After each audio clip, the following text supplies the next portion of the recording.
অখণ্ড সংহিতা বা অখণ্ড মণ্ডলেশ্বর শ্রী শ্রীমৎ স্বামী স্বরূপানন্দ পরমহংসদেবের উপদেশ বাণী 10ম খণ্ডের 5ম সংস্করণ হইতে পাঠ।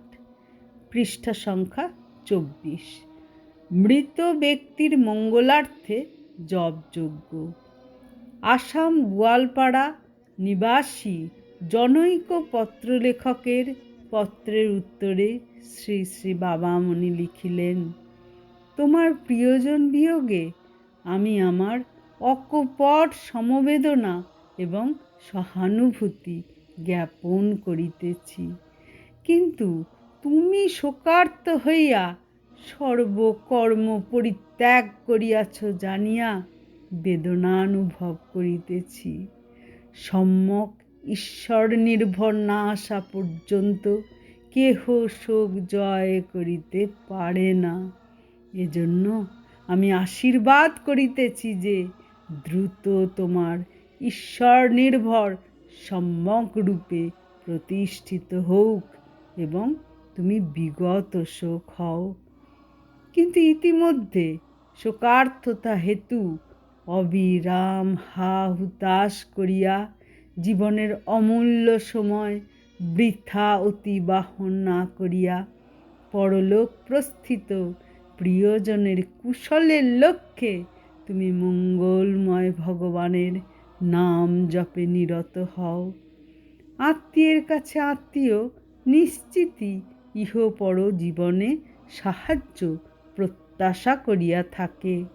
তোমার স্বর্গত প্রিয়জন সমগ্র জীবনে স্বেচ্ছায় বা অনিচ্ছায় যে সকল পাপানুষ্ঠান করিয়াছেন তাহা হইতে তাহাকে মুক্ত করিবার জন্য পবিত্র জপ যজ্ঞানুষ্ঠানে পবিত্র হও। প্রথম 1 লক্ষ নাম জপ তাহার মিথ্যাচরণজনিত পাপ হইতে মুক্তির জন্য অনুষ্ঠান করো। দ্বিতীয় 1 লক্ষ জপ তাহার সর্ববিধ পরপীড়নজনিত পাপ হইতে মুক্তির জন্য অনুষ্ঠান করো। তৃতীয় 1 লক্ষ জপ তাহার সর্ববিধ স্বার্থপরায়ণতার সংস্কার মুক্তির জন্য অনুষ্ঠান করো। চতুর্থ 1 লক্ষ জপ তাহার পরবর্তী জীবনে যোগিনাং শ্রীমতাং গৃহে জন্মগ্রহণের সুচারুতা সম্পাদনের উদ্দেশ্যে অনুষ্ঠান করো।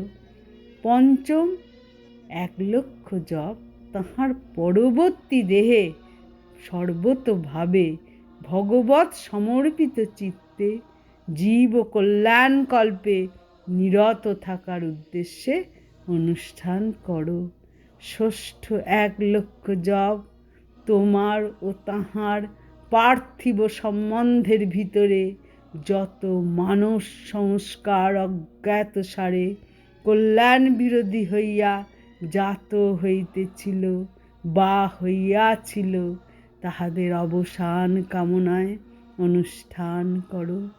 সর্বশেষ 1 লক্ষ জপ তোমার, তাহার এবং নিখিল ভুবনের প্রত্যেক প্রাণীর আত্মকল্যাণের ভিতর দিয়া আত্মকল্যাণের আহরণ কল্পে প্রেরণা জাগরণের উদ্দেশ্যে অনুষ্ঠান করো।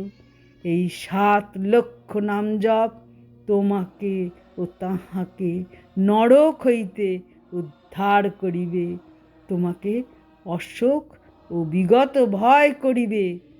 যাহা বলিলাম তাহাকেই প্রকৃত শ্রাদ্ধ বলিয়া জ্ঞান করো। হরি ওম।